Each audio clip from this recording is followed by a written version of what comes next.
오늘의 주요 뉴스입니다. 이낙연 전 대표의 새로운 미래와 민주당 탈당 3인방이 주축이 된 미래대연합이 통합을 선언했습니다.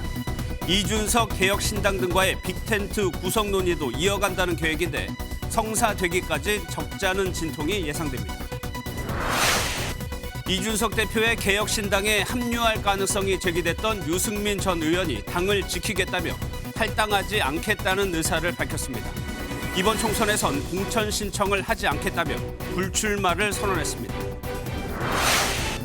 북한이 오늘 동해상으로 여러 발의 순항미사일을 발사하며 전쟁이 발발할 경우 한국과 미국은 무자비한 정벌 목표가 될 것이라고 위협했습니다. 우리 군은 북한이 잠수함 발사 순항미사일을 쐈을 가능성을 비롯해 북한의 추가 징후와 활동을 예의주시하고 있습니다. 어젯밤 제주 해상에서 어선 한 척이 침몰해 50대 선장 등 2명이 실종됐습니다. 해경이 함정과 헬기 등을 동원해 이틀째 수색을 이어가고 있지만 아직 실종자를 발견하지 못하고 있습니다. 매서운 한파가 누그러들고 낮 기온이 영상권으로 오르면서 겨울 축제장과 관광 명소 등에는 주말을 만끽하려는 인파로 붐볐습니다. 이번 주는 서울의 아침 기온이 영상으로 올라가는 등 큰 추위는 없을 전망입니다. 여러분 안녕하십니까. 민주당 계열의 제3지대 2개 정당이 가칭 개혁미래당으로 통합하기로 했습니다. 이들은 앞으로 이준석 대표가 이끄는 개혁신당 등 다른 세력과의 통합을 논의한다는 계획입니다. 하지만 이 대표가 앞서 빅텐트에 대해 미온적인 반응을 보인 바 있어 진통도 예상됩니다. 첫 소식은 강영호 기자가 보도합니다. 이낙연 전 민주당 대표의 새로운 미래와 민주당 탈당 3인방이 주축이 된 미래대연합이 통합을 선언했습니다. 가칭 개혁미래당은 5인 지도부 체제를 꾸리고 다음 달 4일 중앙당 창당대회를 열기로 했습니다. 무능하고 타락한 윤석열 정권 가장 준엄하게 심판하는 그런 당당한 정당이 되겠습니다. 민주당이 방탄하느라 못하는 정권 견제와 심판 우리가 하겠습니다. 이준석, 양양자 대표의 개혁신당에 이어 민주당 계열의 개혁미래당이 꾸려지면서 관심은 빅텐트 구성 여부에 쏠립니다.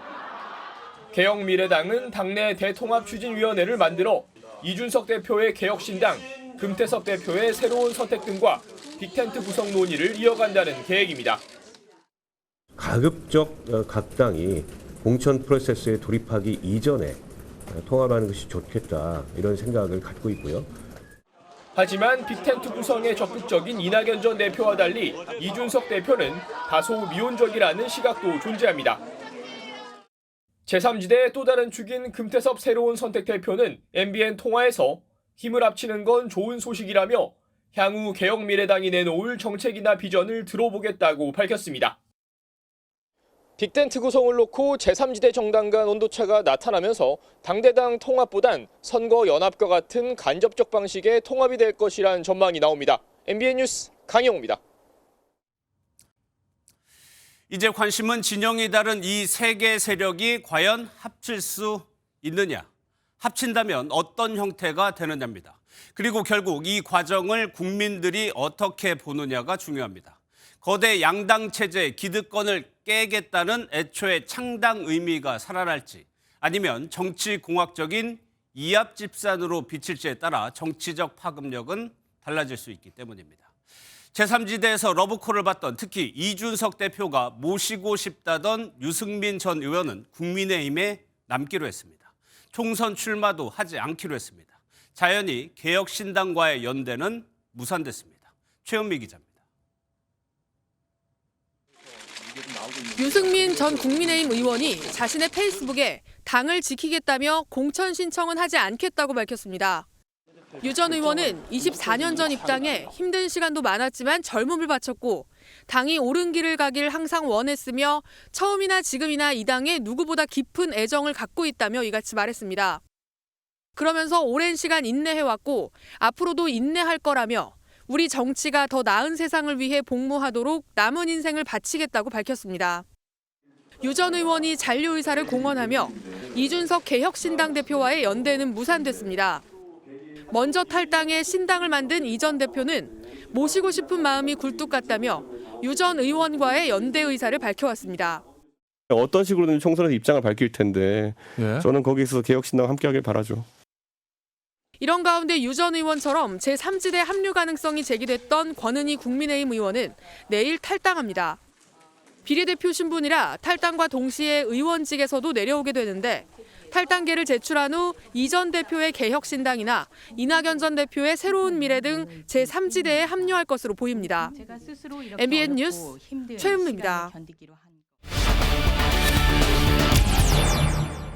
제3지대가 빅텐트로 가기 전 이른바 중텐트까지 왔습니다. 하지만 진영을 넘어야 하는 앞으로가 더 힘들 수도 있습니다. 서정표 국회반장과 전망해 보겠습니다. 어서 오세요. 네, 안녕하세요. 그동안의 당 이름이 참 많았는데 오늘 만들어진 당 이름은 개혁미래당이에요. 이준석 개혁신당 대표가 불쾌감을 나타냈습니다. 네, 개혁미래당과 개혁신당 상당히 비슷하죠. 이준석 대표는 당명이 공개되자마자 불편한 기색을 보였는데요. 중국집에 전화기가 2대 있는 정도가 아니라 이 정도면 옆에 신장개업한 중국집이 성공을 하자 그대로 차용하겠다는 것이다라고 비판했습니다. 그러면서 무임승차는 지하철이든 당명이든 곤란하다라고 말했습니다. 예, 지금 여권에서 하나, 야권에서 하나 이걸 이제 중텐트 2개가 쳐졌다라고 하는 건데 이 중텐트를 헐고 빅텐트를 칠 수 있느냐가 관건인데 어떻습니까? 네, 이 중텐트 2개가 쳐지는데도 한 달 이상 걸렸습니다. 여기까지 온 것도 잘했다라는 분석이 있는 게 사실인데 문제는 총선 70여일을 앞두고 이제 빅텐트로 갈 수 있느냐 이게 관건인데 결론적으로 쉽지 않아 보입니다. 예. 가장 어려운 이유로 여야 안팎에서는 이 명분과 실익 그리고 가치가 충돌하고 있다고 얘기합니다. 오늘 미래대연합도 앞으로의 숙제는 가치 연대라고 말하기도 했습니다. 가치 비전을 어느 정도까지 공유할 수 있는지가 가장 핵심적이고 우선된 사항인 것 같아요. 그 위에서 지금 이른바 빅텐트. 그런데 제3지대에서는 유승민 전 의원의 행보에 대해서 관심이 많았는데 일단 당에 남기로 했어요. 이것이 일단은 좀 부정적인 영향을 미칠 것 같은 생각도 듭니다. 네, 그렇습니다. 아무래도 유승민 전 의원이 이 합리적인 보수로 이 중도층에 상당한 소구력을 가진 인물로 뽑혔기 때문에 이 정치 개혁을 띄우려고 했던 제3지대 세력에게는 더할 나위 없이 좋은 카드였는데요. 중도 개혁을 아우를 수 있는 유 전 의원 없이 과연 이낙연 전 대표와 연대가 쉽겠느냐 이런 분석이 나오고 있고요. 과거 DJP 연합을 지켜봤던 박지원 전 국정원장도 오늘 MBN과의 통화에서 이 부정적인 견해를 보인 바 있습니다. 예. 이준석 대표의 홈베이스는 영남이고 보수이고 이낙연 홈베이스는 호남이고 진보이기 때문에 이 정체성 문제로 함께하기는 굉장히 어려울 것이다. 국민의힘 상황도 보겠습니다. 한동훈 위원장이 오늘로서 취임 벌써 한 달이 됐는데 어제도 저희가 잠깐 짚긴 했어요. 윤 대통령과의 갈등 어떻게 예상해 볼 수 있을까요? 우선 시간을 지난 21년 12월 3일로 돌려볼까요? 예. 지난 대선 당시 울산 만찬회동 기억하실 겁니다. 이준석 국민의힘 대표가 이 당무를 중단하고 서울을 떠나서 전국을 돌 때였는데요. 윤석열 대선 후보가 울산 울주까지 내려가 극적으로 회동을 했습니다. 당시 상황을 엿볼 수 있는 장면 먼저 보시겠습니다. 예. 잘 풀었어요? 잘 쉬기는 못하겠지. 당시에 저 장면이 갈등이 봉합됐다라고 정치권에서 평가됐던 장면이었잖아요. 네, 그렇습니다. 그래서 지난 23일 서천 화재 현장에서의 윤한 회동이 지난 21년 윤희 회동을 떠올리게 한다. 이런 말도 많았는데요. 문제는 1차 갈등의 원인이 된 김경률 비대위원의 이 마포울 사천 논란은 사실 빙산의 일각이라는 시각이 많습니다. 더 심각한 갈등 요인이 있을 수 있다는 건데 바로 대통령실 참모 출신 가운데서도 검사 출신 용액관들의 공천 문제가 향후 갈등을 야기할 수 있다. 이런 얘기가 나오고 있습니다. 예. 실제 수도권의 한 재선 의원은 MBN과의 통화에서 이 공천으로 향후에 이 두세 차례 더 큰 갈등이 야기될 수 있다고 밝히기도 했습니다. 알겠습니다. 잘 들었습니다. 서정표 기자였습니다. 네, 정치권 소식 계속 이어갑니다. 나는 임차인입니다라는 국회 연설로 이름을 알린 윤희숙 전 국민의힘 의원이 서울 중구 성동갑에 출마를 선언했습니다. 이곳은 임종석 전 청와대 비서실장이 예비 후보로 먼저 등록한 것이죠. 먼저 두 사람의 대결이 성사되면 경제 전문가대 586 운동권 구도가 될 것으로 보입니다. 민지숙 기자입니다. 윤희숙 전 국민의힘 의원이 올해 총선에서 서울 중구 성동갑 출마를 선언했습니다. 국민의힘에선 험지로 꼽히는 곳이지만 윤 전 의원은 수도권 선거에 역할을 해달라는 당의 요청을 받아들였다고 설명했습니다. 민주당에선 임종석 전 청와대 비서실장이 먼저 출사표를 던진 곳입니다. 임종석 비서실장께서 나오신다면 되게 고마운 일이고요. 586을 대표하는 정치인이 나오든 아니면 지금 개딸 전체주의, 우리 당대표 보좌를 할, 당대표의 방탄을 보좌할 그런 세대의 정치인이 나오든 잘 싸워야 된다고 생각합니다. 민주당 내부에서도 86그룹 퇴진 요구가 나오면서 불출마 압박을 받고 있는 임 전 실장은 민주당은 모두 하나라고 강조했습니다. 특정 세대가 특정 세대를 또는 특정 세력이 특정 세력을 배격하는 형태로는 오히려 선거에 도움이 되지 않을 거다. 윤석열 정부를 심판해야 한다는 첫 번째 대의와는 어긋나는. 윤 전 의원의 출마 소식에 임 전 실장 측은 국민의힘이 할 수 있는 후보군 중에서 좋은 분이 온 것 같다고 평가했습니다. 임 전 실장과의 맞대결이 성사된다면 국민의힘에선 경제 전문가대 운동권 프레임으로 공세에 나설 것으로 보입니다. MBN 뉴스 민지숙입니다. 총선을 이제 70일 남겨둔 상황에서 여야 모두 비례대표 선거제를 어떻게 할지 지금까지 갈팡질팡하고 있습니다. 의석 하나도 놓치지 않으려는 여야의 막판 삿바 싸움이 치열하게 전개되고 있는데요. 이혁은 기자입니다. 여야는 국회의원을 어떤 방식으로 뽑을지를 놓고 여전히 삿바 싸움 중입니다. 국민의힘은 정당 득표율대로 비례의석을 가져가는 병립형 비례제로 돌아가자며 민주당의 입장 정리를 압박했습니다. 현행 준연동형 비례제를 유지하자는 주장과 병립형 비례제로 회귀하자는 의견이 팽팽하게 맞서 둘로 쪼개진 상황입니다. 다만 여당은 준연동형 비례제가 유지될 가능성에 대비해 국민의 길이나 시민의 힘 등의 이름으로 위성정당 창당 준비도 하고 있습니다. 4년 전 준연동형제로 치러진 21대 총선에선 양당 모두 의석을 더 가져가기 위해 위성정당을 만든 바 있습니다. 더불어민주당 이재명 대표는 병립형 비례제로 돌아가자는 뜻을 내비쳤지만 확답을 내놓진 않았습니다. 멋있게 치면 무슨 소용이 있겠어요.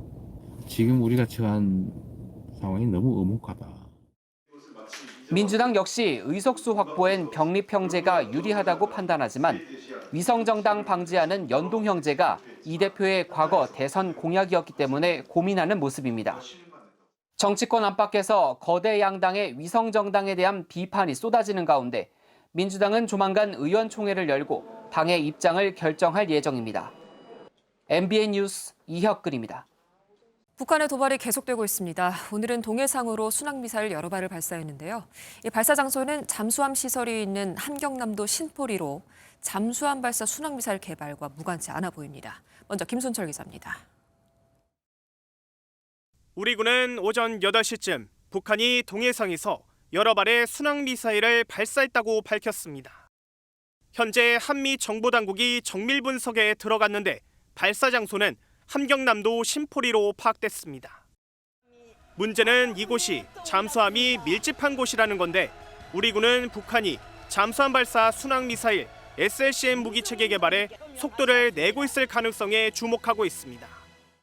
특히 북한은 지난해 3월 신포 인근 경포만에서 전략 순항미사일 수중 발사 훈련을 한 바 있습니다. 발사된 2기의 전략 순항미사일은 조선동해에 설정된 1,500km 7,575초간 비행하여 표적을 명중 타격했습니다. 여기에 신형 전략 순항미사일 불화살 3-31형을 나흘 전 발사했는데 전술핵 탄두를 탑재할 수 있다고 북한 측이 밝힌 상황입니다. 탄도미사일과 비교하면 순항미사일은 속도는 느리지만 지표면과 가까이 날기 때문에 잠수함을 이용해 우리나라 남쪽으로 남하한 뒤 쏜다면 탐지와 대응이 어려워질 수 있습니다. MBN 뉴스 김순철입니다. 최근 북한의 도발을 무겁게 바라보고 있는 미국이 중국에 대북 영향력을 사용해달라고 촉구했습니다. 그리고 올해 봄 미중 정상 간의 통화도 추진되는데요. 워싱턴에서 최중록 특파원입니다. 제이크 설리번 미 백악관 국가안보보좌관과 왕이 중국 외교부장이 방콕에서 회동했습니다. 현지 시각 26일부터 이틀간 모두 12시간에 걸친 만남에 대해 미 고위 당국자는 양측이 북한에 대해 논의했다고 밝혔습니다. 구체적으로 미국은 최근 북한의 신형 전략 순항 미사일과 수중 핵무기 시험, 북러 관계 증진 등 김정은 의도에 대해 깊은 우려를 직접 제기했다고 말했습니다. What I can say is that we find these kinds of activities destabilizing. We find them risky. We find them incredibly dangerous. 특히 북한에 대한 중국의 영향력을 고려해 북한을 비핵화의 경로로 복귀시키는데 그 영향력을 사용할 것을 주문했다고 설명했습니다. 또한 대만 총통 선거 이후 대만 해협 정세와 관련해 미국은 평화 안정 유지의 중요성을, 반면 중국은 대만 문제는 중국의 내정이라는 입장을 재차 강조했습니다. 미 정부 고위 당국자는 이어 바이든 대통령과 시진핑 주석 간의 미중 정상통화가 올해 봄에 이루어질 것으로 예상한다고 전했습니다.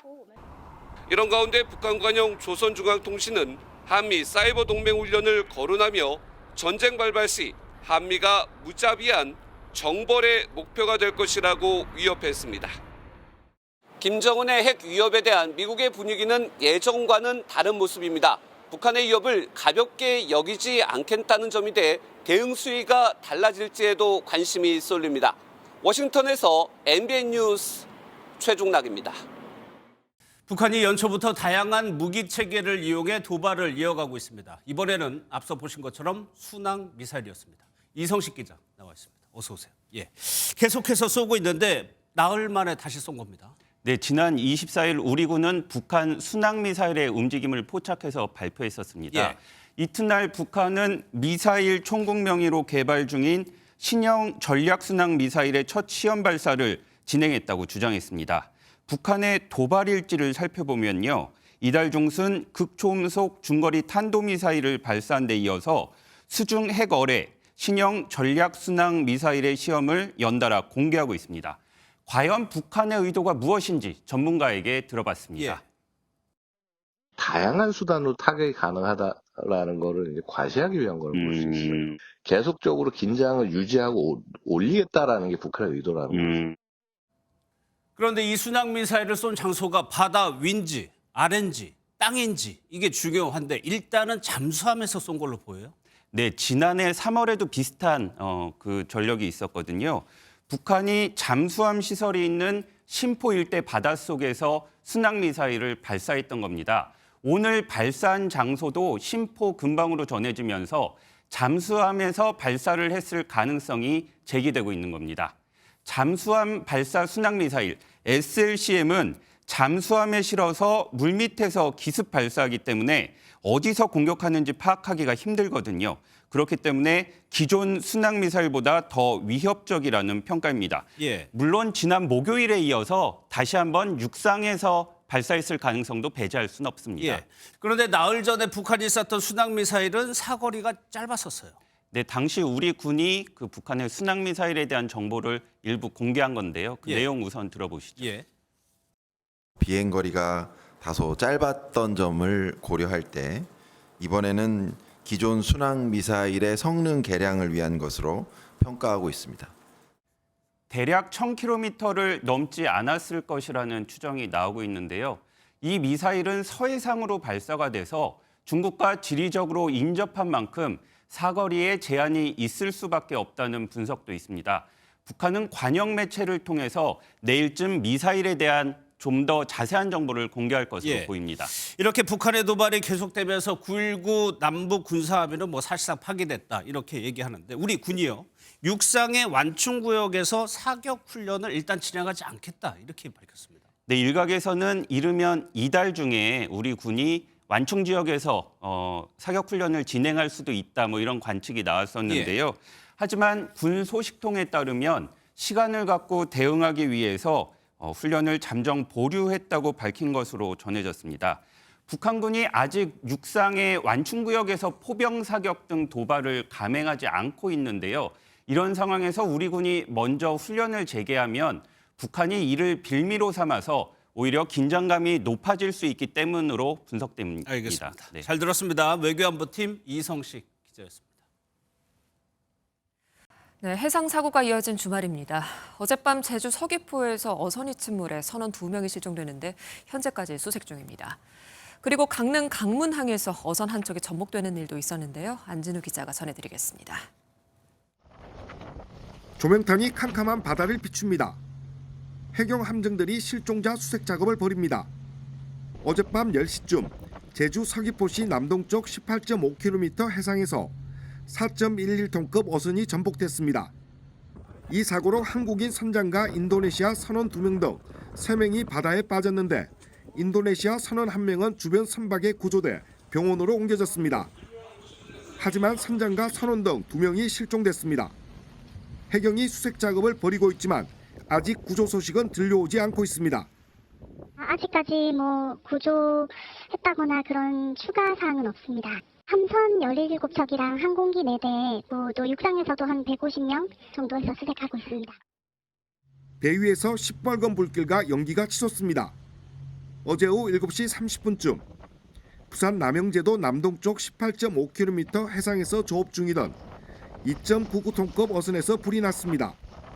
선장과 선원 등 2명이 불을 피해 바다로 뛰어들었지만 다행히 인근을 지나던 어선에 구조됐습니다. 오늘 아침 7시 27분쯤 강원 강릉시 강문항 입구에선 어선 한 척이 너울성 파도에 전복됐습니다. 배는 침몰했지만 50대 선장은 스스로 물 밖으로 나와 생명엔 지장이 없는 것으로 알려졌습니다. MBN 뉴스 안진우입니다. 대형 화재가 난 충남 서천 특화시장의 합동감식 과정에서 전선들이 끊어진 흔적이 여기저기서 발견되고 있습니다. 그런데 넉 달 전에 있었던 소방 점검에서는 안전에 문제가 없다는 최상 A등급을 받은 것으로 파악됐습니다. 이서영 기자입니다. 잿더미가 된 서천 특화시장입니다. 불이 난 지 9시간 만에 점포 290여 개 중 무려 227개가 타버렸습니다. 그런데 넉 달 전 한국화재보험협회가 실시한 소방점검에선 안전등급 A를 받은 것으로 파악됐습니다. A부터 E까지 모두 5개로 나뉜 안전등급에서 A는 안전에 문제점이 없는 최상의 상태를 말합니다. 그 소방시설에 대한 각 항목들에 대해서 점수를 매겨서 이게 일정 부분 이상의 안전도가 나오면 A등급을 받는 걸로 알고 있습니다.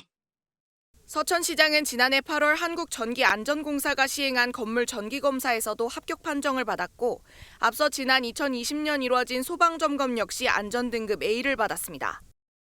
화재 원인이 전기적 요인으로 좁혀지는 가운데 그동안 각종 점검이 촘촘하게 이루어지지 않았다는 의미로 풀이됩니다. 전통시장에서 전기화재의 비중이 매우 높기 때문에 한국전기안전공사뿐만 아니고 소방점검을 할 때도 이 전기에 대한 부분을 체크해서 상호 크로스 체크가 될 수 있도록 할 필요가 있습니다. 지금이라도 전통시장 점검 시스템에 대한 근본적인 개선이 필요하다고 전문가들은 지적합니다. MBN 뉴스 이서영입니다. 요 며칠 매서웠던 북극 한파가 떠나면서 이렇게 선물을 남기고 갔습니다. 바로 거대한 빙벽입니다. 등반가들은 얼음을 거슬러 올라가면서 겨울의 절정을 만끽했고요. 시민들은 큰 추위 없이 스케이트도 타면서 편하게 주말을 즐겼습니다. 그 모습을 장진철 기자가 전해드립니다. 절벽에 거대한 얼음 폭포가 생겼습니다. 높이 100m에 폭 200m의 빙벽은 겨우내 뿌린 물이 꽝꽝 얼어붙어 만들어졌습니다. 수직으로 서 있는 빙벽에는 안전장구를 갖춘 사람들이 매달려 있고 아래에서는 이들을 지켜주려고 줄을 꽉 잡고 있습니다. 손과 발에 달린 갈고리로 얼음을 찍으며 올라가길 1시간 남짓 빙벽을 정복합니다. 대청문이나 에베레스트 올라갔을 때 느껴지는 그런 감정이 아니라 한 동작에서 내가 갖고 있던 그 보람을 느끼는 거죠. 그게 이제 배가 되는 거죠. 다 올라갔을 때는. 동양 최대 규모를 자랑하는 원주 빙벽장이 문을 열었습니다. 한낮에는 영상의 균을 보였지만 지난주까지 이어진 매서운 북극 한파 탓에 이렇게 얼음은 여전히 단단합니다. 모처럼 포근한 날씨 탓에 도심 실외 빙상장도 사람들로 북적였습니다. 엉덩방아를 찍기도 하고 넘어지지 않으려고 안간힘을 쓰기도 하지만 얼굴에 웃음꽃이 떠나지 않습니다. 스케이트 타니까 재미도 있고 기분 너무 좋아요. 지금 되게 오랜만에 타러 왔거든요. 날씨 풀리니까 옷도 좀 예쁘게 입을 수 있고. 지난주 시민들을 괴롭히던 매서운 북극 한파가 물러나면서 당분간 큰 추위는 없을 것으로 보입니다. 한낮에는 평년보다 기온이 높겠고 이번 주 중반부터는 서울의 아침 기온이 영상으로 올라설 전망입니다. MBN 뉴스 장진철입니다. 서울에서는 서초구가 처음으로 일요일에도 대형마트가 문을 열었습니다. 오늘 저희 취재진이 가봤더니 주말 휴무일을 신경 쓰지 않아서 편하다는 소비자들의 반응이 많았습니다. 김태형 기자가 취재했습니다. 서울 서초구의 한 대형마트입니다. 여느 때 같으면 의무적으로 문을 닫아야 할 넷째 주 일요일이지만 쇼핑객들로 북적입니다. 서울 자치구 중 서초구가 처음으로 의무 휴업일을 변경하면서 이 대형마트는 다음 달부터 둘째 주와 넷째 주 수요일에 쉬게 됩니다. 서초 대형마트 3곳과 준 대규모 점포 등 총 34곳이 휴무 요일은 조금씩 달라도 모두 평일 휴업으로 바뀌게 됩니다. 쇼핑객들 반응은 긍정적이었습니다. 식구들끼리 이제 주말에 장 좀 보고 싶은데 문 닫아서 못 보고 조금 불편했죠. 근데 아무런 생각 없이 그냥 이렇게 쉬는 날 나와서 장 보니까 편하죠. 모르고 이렇게 방문을 했는데 열고 있어가지고 너무 좋아서 즐겁게 장을 보고 있습니다. 뭐 굳이 온라인에서 장 보지 않아도 집 근처면은 이렇게 가깝게 올 수 있어서.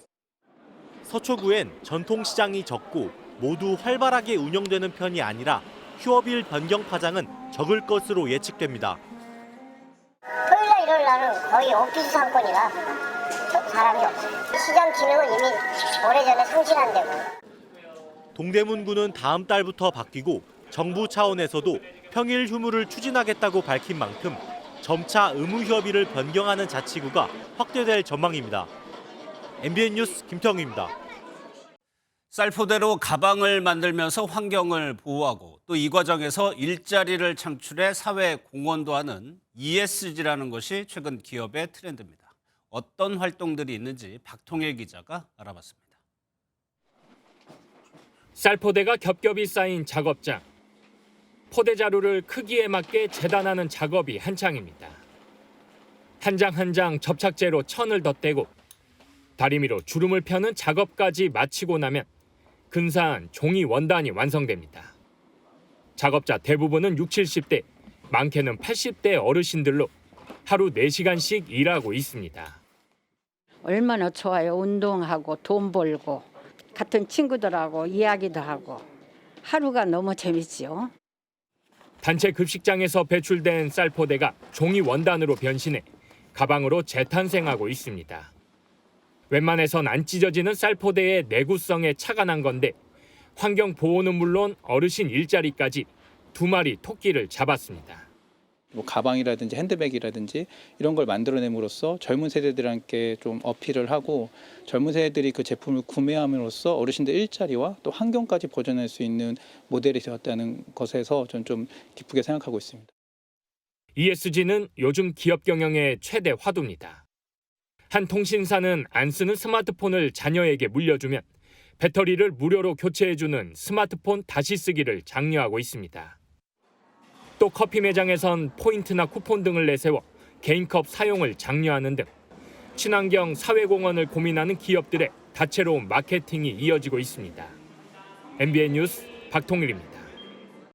인구 1000명당 성형 건수가 가장 많은 나라가 바로 한국입니다.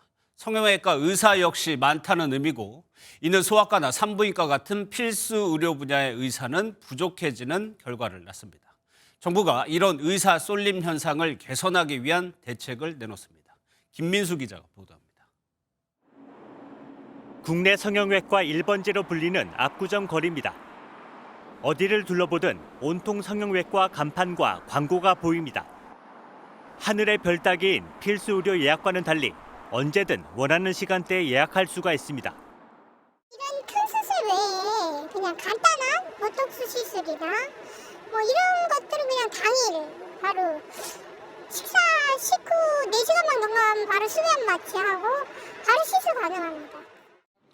성형외과 의원 수는 2012년 835곳을 기록했는데 10년 만에 1115곳으로 늘어나 33.5% 증가했습니다. 같은 기간 성형외과 의사 수는 76.4% 늘어난 데다 2024년도 상반기 레지던트 1년차 전기 모집 지원율은 100%를 훌쩍 뛰어넘었습니다. 그동안 소아과, 흉부외과, 산부인과 등 이른바 필수 의료는 다른 길을 걸었습니다. 2018년부터 5년간 폐업한 소아과 의원은 550곳으로 개업한 의원 519곳보다 많았습니다. 지난해 소아과 전공의 지원율은 15.9%에 불과합니다. 정부는 의대 정원을 늘려 필수 의료 분야 인력을 공급하려 하지만 의사단체는 거세게 반발하고 있습니다. 정부는 의대교육의 질 저하와 이로 인한 의학교육의 부실화를 초래할 수 있는 의대정원, 증원, 졸속 추진을 즉각 중단하라. 보건복지부는 이르면 다음 달 1일 업무보고 자리에서 필수의료 정책 패키지를 확정해 발표할 것으로 보입니다. 의대 정원을 최대 2,000명 늘리는 방안도 발표할 것이란 전망에 대해선 아직 확정되지 않았다며 선을 그었습니다. MBN 뉴스 김민수입니다. 보통 대학가라 하면 가벼운 주머니여도 배불리 먹을 수 있는 곳이었는데 지금은 완전히 다릅니다. 학생들은 비싼 월세에 오른 밥값까지 버겁기만 하고 상인들 역시 비싼 임대료에 두 손 두 발 들고 있습니다. 이 상점도 학생도 줄어가고 있는 대학가를 노하린 기자가 취재했습니다. 이화여대 정문 바로 앞 3층짜리 건물입니다. 유동인구가 좋은 목 좋은 자리가 텅 비어 있고 옆에 있는 건물 1층과 2층도 비어 있습니다.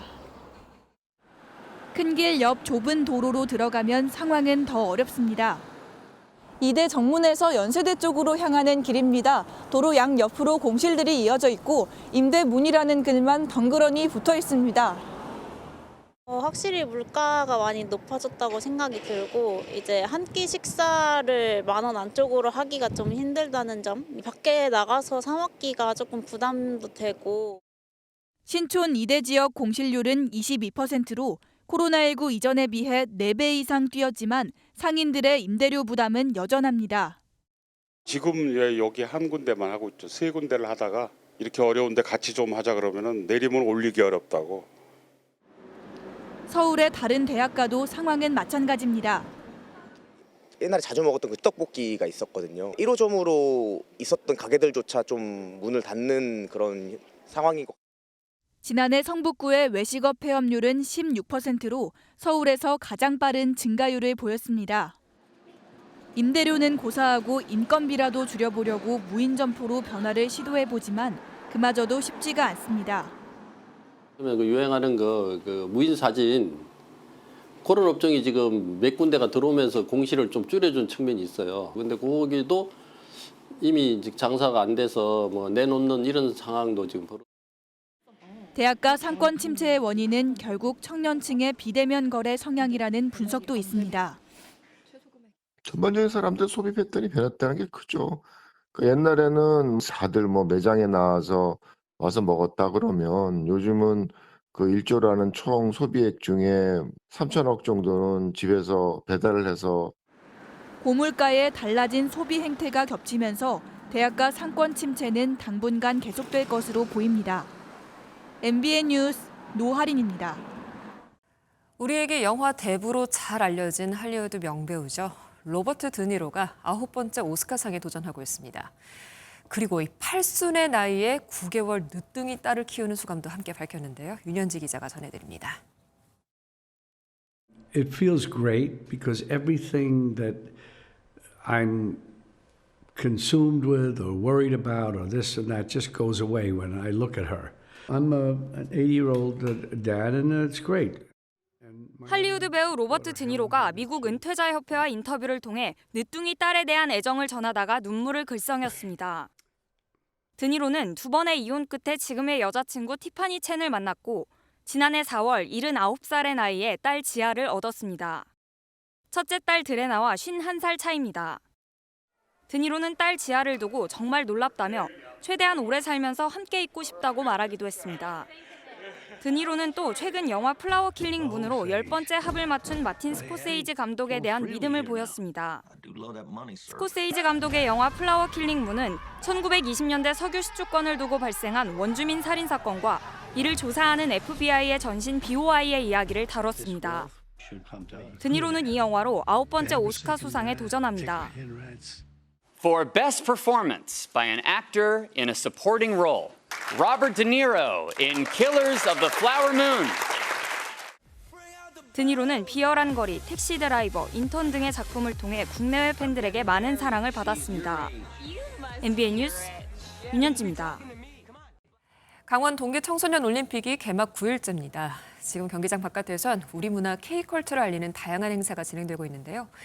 널뛰기와 같은 전통 문화부터 네컷 사진도 찍는 요즘 문화까지 그 현장 모습을 이규현 기자가 담아왔습니다. 외국인 관광객들이 올림픽 경기장 밖 전통놀이 체험장에 놓인 널빤지 위에서 힘차게 뛰어오르며 널뛰기를 즐깁니다. This is the first time that we try this sort of game. Usually we're playing hockey in Canada. No, the game was definitely fun. It was. 한국 관광 홍보관에 들른 관광객들은 전통 한복을 입고 한국에서 유행하는 네컷 사진을 찍습니다.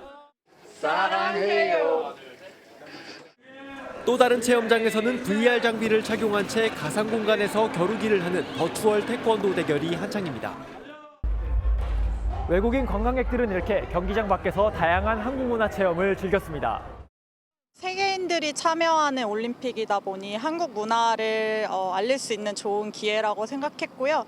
단순 문화 체험이 아니라 스포츠를 접목한 프로그램들을 체험하실 수 있도록. 어제와 오늘 평창과 강릉에서는 K-팝 콘서트가 열렸고 내일은 전통무용 공연 등이 펼쳐집니다. 세계인의 축제 동계 청소년 올림픽이 K컬처가 녹아든 문화 올림픽으로 물을 잇고 있습니다. MBN 뉴스 이규현입니다. 도널드 트럼프 전 미국 대통령이 재선을 하면 중국에 60%의 관세 폭탄을 매길 가능성이 거론되고 있습니다. 현실화되면 미중 무역 전쟁이 터질 가능성도 커 보입니다. 베이징에서 윤석정 특파원입니다. 공화당 첫 경선인 아이오와 코커스에서 승리한 트럼프 전 대통령은 갑자기 중국 증시를 언급합니다. China had a crash yesterday in their stock market. You know why? Because I won Iowa. So when people, it's true, it crashed. 워싱턴 포스트는 트럼프 선거 캠프 인사 3명을 인용해 트럼프 전 대통령이 모든 중국산 수입품에 60%의 관세를 부과하는 방안을 검토했다고 보도했습니다. 집권 1기에 이미 중국산 제품에 25%의 고율 관세를 부과했었는데 이번엔 한술 더 떠서 60%로 올리겠다는 겁니다. 경선 과정에서도 중국의 불공정 행위를 문제 삼으며 더 강력한 무역 정책을 펴겠다고 예고해 왔습니다. 만약 이 같은 방안이 현실화하면 미중 간 대대적인 무역 전쟁이 불가피해 보입니다. 중국은 일단 확전을 자제하는 모양새입니다. 我们始终认为中美在经贸领域的共同利益远大于分歧。 미중 양국의 무역 분쟁은 우리나라에도 바람직한 시나리오가 아닙니다. 양국 간 갈등으로 교역 규모가 줄고 경제가 침체하면 두 나라에 대한 우리나라의 수출 역시 줄어들 가능성이 크기 때문입니다. 베이징에서 MBN 뉴스 윤석정입니다. 윤석열 대통령이 이르면 모레 이태원 참사 특별법에 대한 거부권을 행사할 것으로 보입니다. 정부는 모레 한덕수 국무총리 주재로 국무회의를 열고 이태원 참사 특별법에 대한 거부권 행사 건의안을 심의할 것으로 전해졌습니다. 휴일 마무리 잘하고 계신가요? 내일도 오늘만큼이나 포근하겠습니다. 서울 아침 기온은 영하 4도, 낮 기온 4도 보이면서 오늘과 비슷하겠고요. 이후로는 기온이 더 오름세를 보이면서 더 온화해지겠습니다. 다만 대기가 정체되면서 먼지가 쌓이겠습니다. 내일 수도권과 강원 영서, 충청 지역은 종일 초미세먼지 농도 나쁨 수준 보이겠고요. 그 밖의 지역은 내일 밤부터 먼지가 쌓이면서 모레는 더 많은 지역의 공기가 탁해지겠습니다. 내일도 전국이 대체로 맑겠고요. 동쪽 지역으로는 건조특보가 발효 중입니다. 산불 등 화재 예방에 주의하시기 바랍니다. 자세한 지역별 내일 기온입니다. 중부지방은 대체로 영하 5도 안팎으로 출발하겠고 낮 기온은 춘천과 대전이 5도까지 오르겠습니다. 남부지방도 전주가 5도, 부산 9도까지 올라 오늘과 비슷하거나 약간 더 높겠습니다. 오는 화요일 전남과 제주를 시작으로 주 후반까지 곳곳에 비나 눈이 자주 내릴 전망입니다. 내주셨습니다.